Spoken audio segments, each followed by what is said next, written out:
Hello everyone, আসসালামু আলাইকুম। সবাইকে আমন্ত্রণ জানাচ্ছি আমাদের নিয়মিত আয়োজন নারী উদ্যোক্তার সাফল্য অনুষ্ঠানে, এবং সাথে আছি আমি হাসিনা আনসার নাহার। প্রিয় দর্শক, প্রতি পর্বেই আমাদের স্টুডিওতে একজন নারী উদ্যোক্তা আমন্ত্রিত থাকেন। আজকে আমাদের স্টুডিওতে আমন্ত্রিত আছেন কানিজ ফাতেমা টিনা। পুরা অনুষ্ঠান জুড়েই টিনা আপা আমাদের সাথে থাকবেন এবং তার জানা অজানা সকল তথ্যগুলো আমরা জানব, এবং কিভাবে তিনি একজন সফল নারী উদ্যোক্তা হয়ে উঠলেন সেই গল্পটাও কিন্তু আমরা তার কাছ থেকে শুনবো। চলুন দর্শক, আমরা চলে যাই টিনা আপুর কাছে। কেমন আছেন আপু? আলহামদুলিল্লাহ আপু, আপনি কেমন আছেন? আমি খুবই ভালো আছি, মাশাআল্লাহ। আপনাকে দেখতে খুবই প্রিটি আপনাকে লাগছে। অনেক সুন্দর লাগতেছে আপু। Thank you so much. আপনি তো অনেক দিকে ব্যস্ততা, মানে অনেক কাজের মধ্যে নিজেকে নিয়োজিত রেখেছেন। তো বর্তমানে কি নিয়ে ব্যস্ততা যাচ্ছে?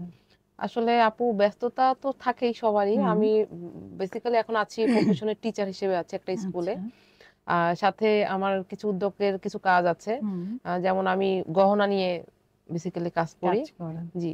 আর তার সাথে আমি নতুন একটু জয়েন করেছি। আমি বিভিন্ন ব্রাইডাল শুট করছি। আচ্ছা খুব আচ্ছা। রিসেন্টলি এটা আমি চালু করেছি। যে হুম। ছোট, ছোট অনেক পার্লার ওনাররা আছেন, হুম। যারা অনেক বড় মডেলদেরকে আনতে পারেন না। হুম। তো তাদের সাথে আমি কাজ করা শুরু কাজ করেছি। করা শুরু জি। করছেন। আপনার উদ্যোগের নাম কি? আমার উদ্যোগ নাম সাদাব ফ্যাশন হাউস। বাহ, নামটা সুন্দর। জি, কে আমার মেয়ের দিয়েছে? নামেই নামটা আচ্ছা। রেখেছি। সাদাব মানে কি?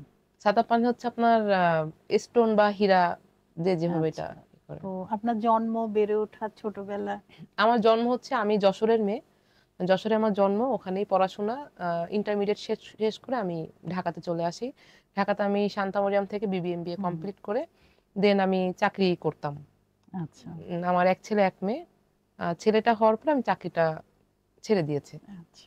তো এখন আবার শুরু করলাম, একটা স্কুলে আছি, যেহেতু স্কুল টাইমটা আমার জন্য হুম। ভালো হয়, যে বাচ্চা দেখে দেন আমি বাইরেও কাজ করতে পারছি, বাসাতেও হুম। সামলাতে পারছি। আপনি যখন কাজ শুরু করেছিলেন তখন কি এটাকে ব্যবসা হিসেবে ভেবেছিলেন নাকি শখ? না আপু, আসলে আমার ইয়েটা একটু অন্যরকম। আমি যখন চাকরি করতাম তো তখন সেটা 2016 সালের কথা। হুম। তো তখন আসলে এত অনলাইন বিজনেসটা ছিল না। হুম। হুম। তো আমি কিছু রিসেলের কাজ করতাম একটা আপুর সাথে। হুম। হুম। তো ওখানে আলহামদুলিল্লাহ হয়তো 100-200 টাকা আমার থাকতো হুম। পার প্রোডাক্টে। তো ভালো রেসপন্স পেতাম। আচ্ছা তো আচ্ছা। তখন আসলে মনে হলো যে যেহেতু আমার সামনে পিসি থাকে অফিসে, হুম। সো আমি তাহলে নিজে একটা পেজ খুলি। হুম। আমি নিজে ছোট, ছোট জিনিস এনে সেল করি, দেখি হয় কিনা। হুম। হুম। তো ওখান থেকে আসলে মানে তখনও ভাবি নাই যে এটা আমি বিজনেস আকারে নিবো। হুম। তা হুম। শখের বশে আসলে শুরু করা। তো মানে ওই তো আলহামদুলিল্লাহ। নেশা থেকে পেশা। জি, রাইট। তো এই উদ্যোক্তা জীবনে সবচেয়ে ভয়ের মুহূর্তটা আসলে কেমন ছিল এবং সেটা কিভাবে সামলাচ্ছেন? আসলে ভয়ের মুহূর্তটা আপু, স সবথেকে ভয় লাগে যখন প্রোডাক্ট গুলো আমি স্টক করি। হুম। তখন একটা টেনশন কাজ করে যে এগুলো হুম। আমার সেল হবে কিনা, বা কিভাবে আমি এটা মার্কেটিং করব। এটা একটা থাকে। আবার আমার লাইফে ২ টা ভয়াবহ ইয়ে গিয়েছে। সেটা হচ্ছে হুম। আমার বিজনেসের ফার্স্ট টাকা। ঠিক আছে? ওটা আমি আসলে বিকাশ থেকে আমার মারিং হয়ে গেছিল। তাই? জি, আমি মানে এটা মোটামুটি সবাই বিগ বিকাশে, অ্যামাউন্ট ছিল না মিনিমাম? ওখানে আমার ৳৮,০০০ ছিল। আচ্ছা, একজন উদ্যোক্তার জন্য ৮,০০০ টাকাও অনেক, কিন্তু অর্জিত অনেক। ৮,০০০ মানে বিশাল জি, ব্যাপার। এবং ওটা পুরোটা আমার উদ্যোগের টাকা। মানে সেটাই যারা হচ্ছে বলছি। বিকাশ করত, ওই হুম। টাকাটা আমার জমানো ছিল যে ওখান থেকে আমি প্রোডাক্ট কিনবো। আচ্ছা। তো ওই যে যেভাবে বিকাশ থেকে টাকা নেয়, হুম। আমি হুম। ভুলে পিনটা বলে ফেলছিলাম। মানে আমি ভয় পেয়ে গেছি যে হুম। হুম। আমার হুম। যদি লক হয়ে যায়। এটা একটা চক্রই থাকে হ্যাঁ, আলাদা। ওটা একটা চক্র হুম। থাকে। তো ওখান থেকেই ওটা মানে একটা ওরা বড় একটা এমন ভাবে ফোনটা করবে যে মানে আপনিও বোঝার উপায় ওই নাই। সময়টা দেয় না। না, না। দর্শক, খুব ইম্পর্টেন্ট তথ্য কিন্তু আপু দিচ্ছেন। সেটা হচ্ছে এরকম প্রায়ই আমাদের সাথে ঘটতে পারে। আপুর সাথে যেটা ঘটেছে, এই বিকাশের নাম করে একটা কল আসে এবং সময় দেবে না আপনাকে। জাস্ট খুব দ্রুত বলবে আপনার বিকাশ বন্ধ হয়ে যাচ্ছে। জলদি আপনার পিন নাম্বারটা দিন, আমরা সব ঠিক করে দিচ্ছি। মানে এরকম এত তাড়াহুড়া। কেউ যদি পিন নাম্বার আপনার কাছে চায় বা কোনো হচ্ছে রেজিস্ট্রেশন নাম্বার যদি চায়, কখনোই দিবেন না। আমরা কিন্তু প্রতিনিয়তই ঠকছি। আর এই যারা এই চক্রটা আছে তাদের ব্রেন অনেক শার্প। তারা উদ্যোক্তার মনের উপর যে প্রেশারটা ক্রিয়েট করে, ওই সময় উদ্যোক্তা না দিশেহারা হয় যে আসলে মানে চিন্তা করার সময় সে পায় না।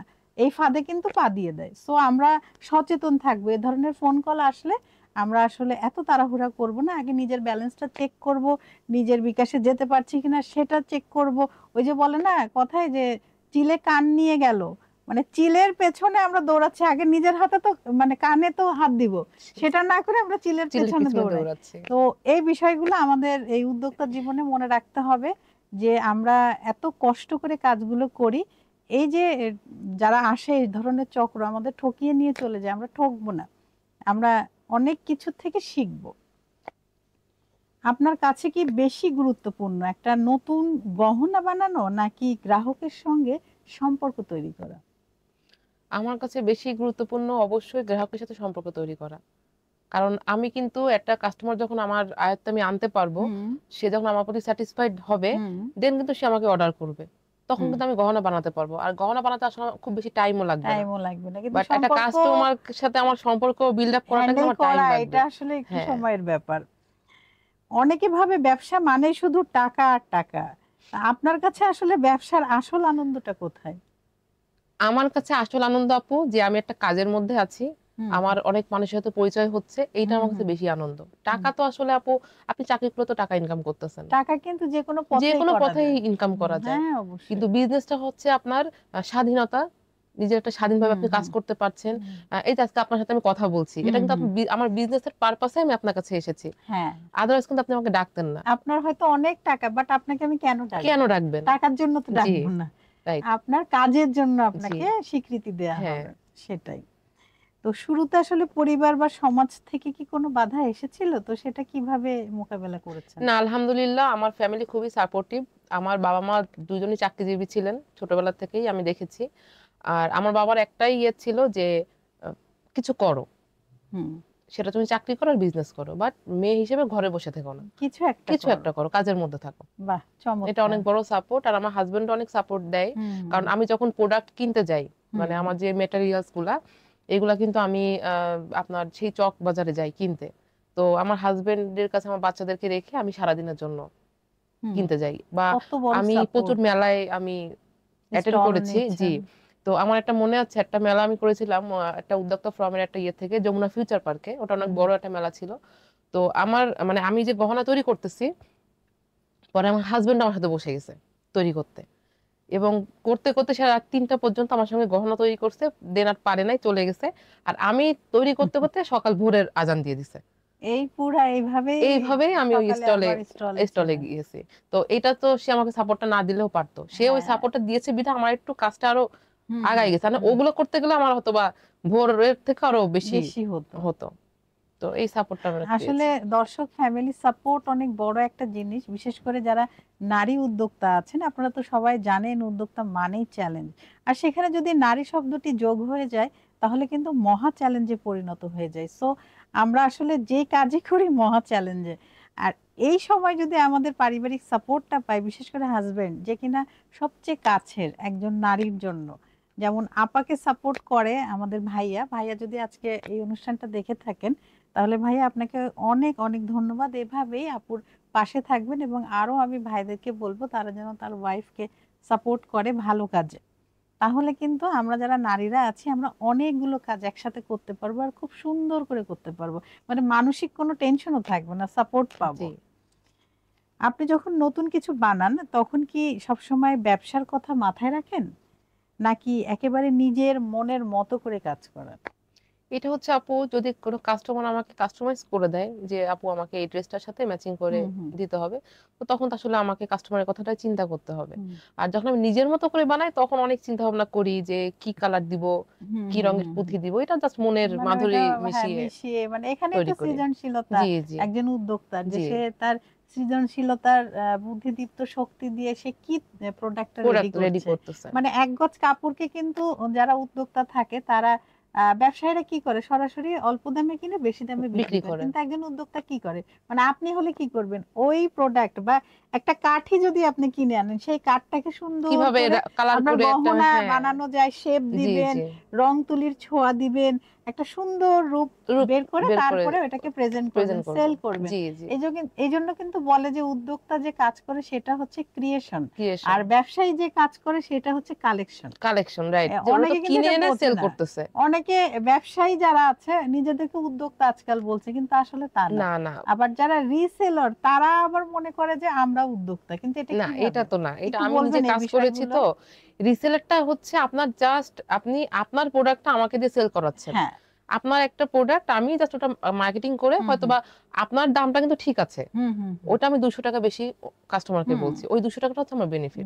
এখানে আপনার কোনো উদ্যোক্তার মধ্যে আসে না, কোনো কৃতিত্ব এটা আছে, বিজনেসের মধ্যেও আসে না, এটা জাস্ট রিসেলার, আমি বসে আছি। কিন্তু আমরা তো আজকাল দেখছি রিসেলাররাও পোস্ট করছে যে তিনি একজন সফল উদ্যোক্তা। সেক্ষেত্রে আসলে আমাদের আমাদের জায়গা থেকে আমাদের করণীয়টা কি? না আসলে এটাতে না উদ্যোক্তাদের ছোট করা হয়, কারণ মেইন যে উদ্যোক্তা তারা কিন্তু মানে ইয়ে হয়ে যাচ্ছে, মানে তাদের ইয়েটাকেও পাচ্ছে না, ওনারাই হাইলাইটস হচ্ছে। তো আমার মনে হয় যে এটা আমাদের একটু সচেতন হয়ে জিনিসটা করা উচিত, যে আমি রিসেলারও ঠিক আছে, আপনি একটা ইনকাম করতেছেন, আপনি নিজের পায়ে দাঁড়াচ্ছেন, সেটা আপনি বলেন যে আমি এটা কোনো রিসেলার। খাটো করছি না, না আমরা খাটো জাস্ট না, আমরা সত্যটা সত্যতা তুলে ধরছি যে হ্যাঁ আমি রিসেলার, সেক্ষেত্রে আপনি রিসেলারও ভালো, খারাপ না। না না অবশ্যই তারা উদ্যোক্তাদের হেল্প করছে, তাদের হেল্প পণ্যগুলো করতেছে, সেল সেল করায় করে সাহায্য দিচ্ছে, জি করছে, এটা একটা জি। অনেক বাট বড় একটা সাপোর্ট। উদ্যোক্তা হচ্ছে আপনি নিজের ব্রেন থেকে আপনার জিনিস তৈরি এই যে একটু করতেছেন। আগে বললেন আপনার হ্যাঁ, ক্রিয়েশন, যেটা এটা কিন্তু ক্রিয়েটিভিটি, অনেক মেধার একটা বিষয় এবং না খুবই অবশ্যই চিন্তার এটা বিষয়, গড আমি কি গিফটেড করব আসলে। এবং কোন কালারের সাথে কোনটা যাবে, এটা কিন্তু আসলে খুবই কঠিন একটা না কাজ, যে করে আসলে অবশ্যই সেই সেই জানে। জানে। তো তো তার মেধাটা তো আপনি নিতে পারবেন না, নেওয়া না উচিত অবশ্যই। উচিত না, তাই না? সো যে তো রিসেলার, দর্শক, একজন কিন্তু উদ্যোক্তা অনেক কষ্ট করে একটা পণ্য রেডি করে, আর যে রিসেলার সে সেই পণ্যটা তার কাছ থেকে নিয়ে বেশি দামে সেল করে সে বিজনেস করে, এবং যে ব্যবসায়ী হয় সে অল্প দামে জিনিস কিনে বেশি দামে সেল করে। তো এই তিনটার পার্থক্য কিন্তু আপা এবং আমি আজকে আরো সুন্দর করে শেয়ার করলাম। তো আমরা আসলে যারা রিসেলার আমরা না বলি আমরা উদ্যোক্তা, যারা ব্যবসায়ী আমরা না বলি আমরা উদ্যোক্তা, এবং যিনি উদ্যোক্তা তিনিই বলুক তিনিই উদ্যোক্তা। উদ্যোক্তা। সে নারী হতে পারে অথবা পুরুষ, সর্বক্ষেত্রে সবাইকে আমরা সমানভাবে সম্মান করি, তবে উদ্যোক্তা সবার ঊর্ধ্বে আছে, কারণ সে অনেক কষ্ট অনেক করে, কষ্ট করে, অনেক। জি এবং উদ্যোক্তা মানেই তো ঝুঁকি। হ্যাঁ। তো আজকাল যে আমরা যেটা শুনি, মানে অনেকেই চিন্তা করে যে মনে হয় কোনো উদ্যোগ গ্রহণ করলে আমাকে অনেক মূলধন লাগবে আমার, সে বিষয়ে বলুন যে আসলে কি অনেক মূলধন লাগে? না মূলধনটা আপু যেটা এটা হচ্ছে আপনার প্রোডাক্টের উপর ডিপেন্ড করবে, আপনি কি হুম নিয়ে কাজ করতে হুম চাচ্ছেন। এখন এমন অবস্থা হয়েছে যে আমি ওকে দেখে আমিও শুরু করি, কিন্তু আমি হ্যাঁ, যে কি জানি এটা আমি আমি জানি না, নিজেও চিন্তা জানি না, করতেছি না ওই সময়টাও আমার যে নেই ও জানা। ড্রেস সেল করতেছে, আমিও তার 6টা ড্রেস মানে নিয়ে আসি, নিজেকে সেল নিয়ে করে দিব চিন্তা করবো ওই সময়টা নিয়ে, না। আরেকজনেরটা নিয়ে দেখে দৌড়াদৌড়ি। এবং ঘরে ঘরে কিন্তু এখন উদ্যোক্তা হয়ে গেছে, আসলে হুম কিন্তু উদ্যোক্তা কিন্তু সবাই না, কারণ না আরেকজন কিন্তু একজনকে দেখে সে শুরু করছে, বাট তারা কিন্তু বেসিক কোনো হুম নলেজ নাই। না তো আমাকে কাজ করতে গেলে আগে চিন্তা করতে হবে আমি কোনটা ভালো জানি। হুম আমি ড্রেস জানতে গেলে আমার ড্রেসের কাপড় সম্পর্কে জানতে হবে, ওটা কোথায় আমি কম দামে হুম পাবো, হুম, অনেক, কারণ ড্রেসে কিন্তু কাপড়ে কিন্তু অনেক ভ্যারাইটিস আছে। আমি অবশ্যই। অর্নামেন্টস নিতে গেলে আমি অর্নামেন্টস কম দামে কোথায় পাবো, হুম কেমন দামে সেল করলে কাস্টমার আমি পাবো, অনেক হুম কিছু জানার বিষয় হুম আছে। হুম। তো এই ক্ষেত্রে বলবো যে মূলধন না, আপনি 2000 টাকা দিয়ে শুরু করতে পারেন, হুম, আবার 10,000 টাকা দিয়ে শুরু করতে পারেন, সেটা এটা আপনার আপনার চয়েস। চয়েস। হুম আপনি কি সিলেক্ট করবেন, আপনি কি হুম নিয়ে বিজনেস করবেন, সেটাই, এটার উপর ডিপেন্ড তার উপর করবে। জি ডিপেন্ড করে। আপু খুব সুন্দর একটি কথা বলেছেন যে আসলে আপনি আরেকজনকে দেখে উদ্বুদ্ধ হয়ে তার কাজে লেগে পড়বেন, এটা কিন্তু বেশি দিন স্থায়ী হয় না, ওই যে লসে পড়ে যাবেন, কারণ সে বিষয়ে আপনার কোনো মেধাই নেই, কোনো জ্ঞানই নেই, আপনি পূর্বে সে বিষয় সম্বন্ধে কোনো পড়ালেখা করেই আসেননি। সো যেটাই আপনারা, যে উদ্যোগী আপনারা গ্রহণ করতে চান, সে বিষয়ে আগে একটু পড়ালেখা করে আসতে হবে এবং বুঝতে হবে যে আমি কি আসলে এই বিষয়ের জন্য পারফেক্ট, আমার কি সেই মেধা আছে যে আমি এটা করতে পারবো, এটা কি চলবে, মানে পুরাটা আপনার লক্ষ্যটা আগে স্থির করুন, দেন আপনি উদ্যোক্তা জীবনে প্রবেশ করুন, না হলে কিন্তু ওই যে 2 পা এগিয়ে 3 পা পিছাতে হবে, এবং বারে বারে আপনি লসের খাতায় নাম লিখাবেন, তখন কি হবে, আপনার মনোবলটা নষ্ট হয়ে যাবে, তখন আর আপনি কোনো উদ্যোগ গ্রহণ করবেন না, বা বলবেন না এটা আমি বাদই দিই, মানে ওই যে মানসিকভাবে ভেঙে পড়বেন। সো আসলে যে কোনো কাজেই আপনাকে প্রথমে স্কিল, নলেজ অ্যান্ড অ্যাটিটিউড, এই 3 জিনিসটা আপনার মধ্যে একদম থাকতে হবে 100%। তারপরে আপনি সেই বিষয়টা নিয়ে কাজ করবেন। আপনি বর্তমানে খুব বেশি ব্যস্ত কি নিয়ে? গহনা তো আছে, জি তারপর হচ্ছে আপনার যেটা বললেন ব্রাইডাল শুট ব্রাইডাল করছি, জি। শুরু করেছেন, তো বেশি ব্যস্ততা কোনটায় যাচ্ছে? আমি এখন এই ব্রাইডাল শুটটা নিয়ে একটু মানে বেশি ব্যস্ত। বেশি ব্যস্ত আছি। আচ্ছা আচ্ছা। তো গ্রাহক যদি কোনো সময় খারাপ রিভিউ দেয় তখন সেটা কিভাবে নেন? এটা আসলে খুবই চ্যালেঞ্জিং একটা বিষয়, কারণ যখন কোনো খারাপ রিভিউ আছে মানে আমি এখনো পর্যন্ত পাইনি, হুম আল্লাহর রহমতে, এটা আল্লাহর অনেক রহমত। হুম হুম বাট যদি একটা আমি পেয়েছিলাম, তো ওটা আসলে অনেক আগে পেয়েছিলাম। তো তো ওটা আসলে মেনে নেওয়াটা একটু কষ্ট হয়ে যায়, মানে তখন নিজেকে আসলে সামলানোটা একটু একটু টাফ ডিফিকাল্ট হয়। হয়ে যায়। তো তারপর বলি যে আপু সরি, নেক্সট টাইম আর হবে না, এইভাবে ম্যানেজ করি, বা বলি যে আপনি যদি চান আমি আপনার পেমেন্টটা ব্যাক করে দিচ্ছি, যদি আপনার পছন্দ না হয় আপনি ওটা দিয়ে দেন, এরকম ইয়ে হয়। তা আসলে ওরকম এখনো সিচুয়েশনে পড়ি নাই, মানে ওটা খুব ঠান্ডা মাথায় হ্যান্ডেল করতে হবে, হ্যান্ডেল করতে হবে, সেটাই ধৈর্য রাখতে হবে। ধৈর্য রাখতে হবে। আপনার মতে উদ্যোক্তার আসল শক্তি কি টাকা নাকি ধৈর্য? অবশ্যই ধৈর্য। উদ্যোক্তার মেইন ইয়েই হচ্ছে আপনার ধৈর্য। ধৈর্য না থাকলে কেউ কোনো কাজে সফলতা না। পাবে না। হুম। আর মনোবলও থাকতে হবে, নিজের মনোবল, প্রতি ধৈর্য মানে কি, আত্মবিশ্বাস। মনোবল থেকে তো আপনার হুম। ধৈর্যটা আসবে, আদারওয়াইজ তো আপনি আপনার ধৈর্যটা আত্মবিশ্বাসীও আসবে না। হতে হবে যে হ্যাঁ, না আমি এটা পারবো, পারবো, এটা করতে করতে পারবো। পারবো। ওই যে জি, দমও না থাকা না যাবে না। না না, বাজারে এত প্রতিযোগিতা তবুও নিজের ব্র্যান্ড আলাদা রাখেন কিভাবে? এইটা ওই যে স্কিল, স্কিল দিয়েই আপনাকে আলাদা রাখতে হবে। হুম। যেমন আমি ফার্স্টে যখন কাজ শুরু করেছি, আমি কিন্তু চকের থেকে রেডিমেড গহনা নিয়ে আসতাম, হুম। এনে আমি সেল করতাম। তখন তো 16 সালের কথা। বাট এখন কিন্তু রেডিমেড গহনা কিন্তু অ্যাভেলেবল সব পেজে পাওয়া যাচ্ছে। হুম। আপনি চক থেকে যেটা আনবেন ওটা আপনি অন্য পেজে 10টা পেজে পাবেন। হুম। হয়তো প্রাইসটা একটু ডিফারেন্স থাকবে, আমার বেশি তার কম, তার হুম। বেশি আমার কম। হুম। তো ওখান থেকে আপনাকে ক্রিয়েটিভিটি বের করতে হবে যে না, হুম। আমি নিজের থেকে যেটা আর কারোর কাছে নাই, হুম। এভাবে একটু আপনাকে টিকে আনকমন হ্যাঁ, কিছু, আনকমন কিছু। এক্সেপশনাল জি কিছু। এবং এই যে বিভিন্ন ফেস্টিভ্যাল হয়, জি আমাদের বিভিন্ন অনুষ্ঠান, বিভিন্ন সময় যেমন বৈশাখ, তারপরে ঈদ, তারপরে কোরবানি ঈদ, তারপরে অনেকগুলা তো ফেস্টিভ্যাল আসে, তো সেই হিসেবে কি আপনারা গহনাগুলো তৈরি করেন? হ্যাঁ হ্যাঁ, এটারও আপনার একটা ভেরিয়েশন, যেমন আপনার আহ, আমি অ্যাকচুয়ালি কাঠের গহনা নিয়ে কাজ করি। হুম। আপনার এগুলো হচ্ছে পয়লা বৈশাখে বেশি চলে। হুম। ঠিক আছে, পয়লা বৈশাখ। আর স্টোন যেগুলো দেখতে পাচ্ছেন, আসলে এই ড্রেসের সাথে আসলে কাঠের গহনা যায় না। যায় না, হ্যাঁ। কাঠের গহনার জন্য শাড়িও আলাদা, প্যাটার্ন কিন্তু পুরোটাই আলাদা। হ্যাঁ, এটা মানে এটা তো অন্যরকম একটা হ্যাঁ শৈল্পিক হ্যাঁ, একটা ভাব শৈল্পিক একটা থাকে। ভাব থাকতে হয়। তো সেটাই। এই জন্য ওই পয়লা বৈশাখের সময় আমাদের বেশি যায়, ফাল্গুন, ফাল্গুন, পয়লা পয়লা বৈশাখ, বৈশাখ, তারপর 16ই ডিসেম্বর। নববর্ষ, হ্যাঁ, পয়লা বৈশাখ, এগুলো 16ই ডিসেম্বর, 16ই ডিসেম্বরে বিশেষ দিনকে বিশেষ কেন্দ্র করে দিনগুলোতে। জি জি, বাঙালিরা যে ঈদে আসলে উৎসবগুলো করে। অতটা যায় না। না, ঈদে ঈদে হচ্ছে আবার আপনার আমরা তো ভ্যারাইটিস ভ্যারাইটিস, শাড়ি, হ্যাঁ, শাড়ি, ড্রেস তারপরে পরি। এই ধরনের গহনা মানুষ গহনা পছন্দ ওইগুলা করে। যায়, জি তো ওই হিসাবে ভালো সেল হয় না? হ্যাঁ। তো আপা হচ্ছে আপনি খুব বেশি সাপোর্ট কে করে আপনাকে? ভাইয়া তো করে, আর কে করছে? সব থেকে বেশি সাপোর্ট আমার মা করে। তাই আমার না? মা ছোট থেকে আমাকে সবকিছু সাপোর্ট করে আসতেছে এই হুম। পর্যন্ত।